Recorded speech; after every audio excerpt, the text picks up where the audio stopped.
바로 앞장면에서 예수님께서는 거라사에서 귀신 들린 자를 치유해 주심으로써 하나님 나라가 이방 지역에서도 세워지고 있다 하는 것을 보여주셨습니다. 그리고 이제 예수님께서는 다시 유대 지역인 갈릴리 서쪽으로 오십니다. 예수님께서 오셨다는 소식에 많은 무리가 모여들었고 또 회당장 야이로라는 사람도 이 소식을 듣고 예수님을 찾아오게 됩니다. 오늘 본문과 그리고 내일 살펴볼 본문인 이 마가복음 5장 21절부터 43절까지의 말씀은 이 회당장 야이로의 이야기 그리고 혈루증 앓는 여인 이야기가 이 샌드위치 구조를 이루고 있습니다. 그러니까 회당장 야이로의 이야기로 시작해서 갑자기 혈루증 앓는 여자가 등장하고 그 이야기가 펼쳐지더니 이제 그 다음에 이어서 다시 이 회당장 야이로의 이야기로 마무리가 됩니다. 이와 같은 샌드위치 구조는 마가복음에서 반복해서 등장되는 문학적인 장치입니다. 마가는 이와 같은 구조를 통해서 이 믿음이라는 주제를 오늘은 더욱 강조하면서 드러내고 있습니다. 먼저 21절부터 24절을 보면요, 야이로가 예수님께 나온 것을 이제 보는데, 야이로가 예수님께 나온 것은 어린 딸이 죽어가고 있었기 때문입니다. 이것은 이제 한 사람이 겪을 수 있는 가장 이제 절박한 상황이라고 할 수 있겠죠. 야이로는 가장 간절한 소원을 가지고 예수님께 나아왔다 할 수 있습니다. 23절에 보면 그는 예수님께서 죽어가는 딸에게 오셔서 손을 얹어주시기만 해도 구원을 받아 살게 될 것이다 하는 믿음을 가지고 나왔습니다. 야이로는 회당장이었습니다. 사회적으로 종교적으로 높은 지위를 가진 사람이었죠. 그러나 딸을 향한 사랑이 당연히 깊어서 또 오직 예수님께만 소망이 있다는 그 믿음과 간절함 때문에 그는 예수님을 보고 그 발 아래 엎드려 간곡히 구하는 모습입니다. 이에 예수님께서는 그와 함께 그의 집으로 가시죠. 이 장면들을 통해서 우리는 믿음을 가지고 예수님께 나아온 한 사람과 또 그 주변을 에워싸고 있는 수많은 무리들이 대조되는 것을 발견할 수 있습니다. 또 야이로와 이어서 등장하는 혈루증 앓는 이 여인은 마찬가지로 절박한 심정으로 절망 속에서 오직 예수 그리스도께만 소망이 있음을 알고 또 그것을 믿고 나아온 것이죠. 그러나 예수님 곁에 모여있는 큰 무리들은 예수님을 따라가며 에워싸고 밀고 있는 이 무리들은 그저 구경꾼으로 남아 있습니다. 동일하게 예수님 가까이에 있고 심지어는 예수님을 붙들었을지도 모르지만 회복의 은혜를, 구원의 은혜를 누린 것은 이 두 사람 뿐인 것이죠. 그래서 이 본문을 통해서 우리가 중요하게 깨달아야 하는 것은 오직 믿음으로 예수님을 찾는 자, 그 믿음이 무엇인가? 간절한 마음으로, 절박한 심정으로 오직 예수님께 소망이 있고 오직 예수님께만 구원이 있음을 믿고 예수님을 찾는 이들에게는 예수님과 동행하는 은혜가 임하게 되고 또 치유와 회복의 은혜가 임하게 된다는 것입니다. 참된 믿음으로 예수님을 간절히 찾고 예수님을 붙들므로 이 놀라운 은혜를 누리는 우리 모두가 되길 주님의 이름으로 축복합니다.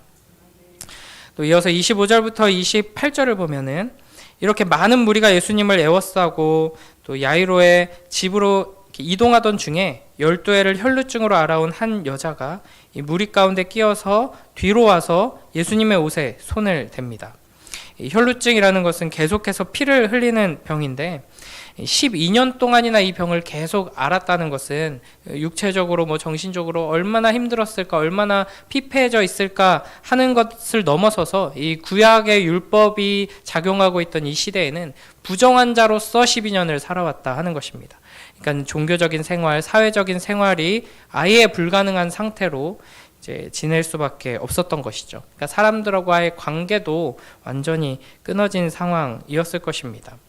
그러니까 이런 상황 속에서 부정한 자로서 이제 살아왔던 이 여인이 이 수많은 무리들을 뚫고 예수님께 다가와서 예수님을 만져야지라고 결심했다는 것은 한편으로는 목숨을 걸고 이제 나아왔다 하는 것입니다. 이제 그만큼 절박한 심정으로 간절히 예수님을 찾는 모습입니다. 이 여인의 믿음이 어떤 것이었나? 28절에 보면요, 우리 함께 읽어봅니다. 시작. 이는 내가 그의 옷에만 손을 대어도 구원을 받으리라 생각함일러라. 아멘. 회당장 야이로가 예수님께서 내 딸에게 손을 얹으시면 내 딸이 살게 될 것이다 라고 믿은 것처럼, 이 12년 동안 혈루증을 앓아온 여인도 내가 예수님께 손을 대기만 해도, 옷에만 손을 대도 구원을 받을 것이다 라고 믿은 것이죠. 우리에게는 이와 같은 믿음이 필요합니다. 간절한 마음으로, 절박한 심정으로 오직 예수 그리스도께만 소망이 있고, 오직 예수 그리스도에게만 답이 있고 생명이 있음을 분명하게 알고, 그 믿음으로 다른 것을 구하거나 다른 데서 도움을 얻으려고 답을 찾으려고 하는 것이 아니라 오직 예수 그리스도만 간절히 찾고 의지하고 예수님만 있으면 내가 살 수 있다라는 절박한 심정으로 예수님을 붙들어야 하는 것이죠. 그런데 이와 같은 간절한 마음, 절박한 심정으로 예수님을 찾고 붙드는 이 믿음은 깊은 절망에서부터 오는 것입니다. 사실 이 여인은 예수님에 대한 대단한 지식이 있거나 하지 않았을 것입니다. 그저 소문을 들었다라고 말씀하시죠. 그럼에도 불구하고 목숨을 걸고 무리들 사이를 비집고 예수님께 나와 예수님을 붙든 이유는 그것 말고는 방법이 단 하나도 없음을 이미 아는 절망 가운데 있었기 때문입니다. 그래서 26절에 보면 이 여자의 상황에 대해서 이렇게 말씀하시죠. 이것도 우리 같이 읽어보겠습니다. 26절입니다. 시작. 많은 의사에게 많은 괴로움을 받았고 가진 것도 다 허비하였으되 아무 효험이 없고 도리어 더 중하여졌던 차에 아멘. 이미 12년 동안 할 수 있는 모든 것들을 다 해봤습니다. 그러나 이 세상 그 누구도 그 무엇도 나를 도와줄 수 없고 고쳐줄 수 없다는 것을 깨달은 것이죠. 이 여인은 나에게 필요한 것은 좋은 약, 좋은 의사, 사람들의 위로, 따뜻한 도움 이런 것이 아니다. 기적이 필요하다. 하나님의 능력의 손길, 구원의 역사가 필요하다 하는 것을 이제 분명히 깨달았습니다.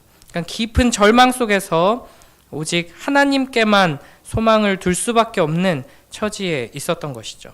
그러니까 우리에게 필요한 믿음, 이제 구원 얻는 믿음이 바로 이러한 것입니다. 우리는 복음을 들어야 합니다. 복음 안에는 나쁜 소식과 기쁜 소식이 함께 담겨 있습니다. 그리고 우리는 그곳에서 먼저 나쁜 소식을 들어야 하는 것이죠. 우리가 하나님의 말씀을 듣고 또 예수 그리스도를 바라볼 때, 또 예수 그리스도의 십자가를 볼 때 그곳에서 우리가 얼마나 큰 죄인인지, 우리가 얼마나 비참한 처지에 있는지, 우리가 하나님의 영원한 진노와 저주 아래 있음을 듣게 되고 보게 됩니다. 예수 그리스도의 십자가의 죽으심이 그것을 분명히 드러내주고 있죠.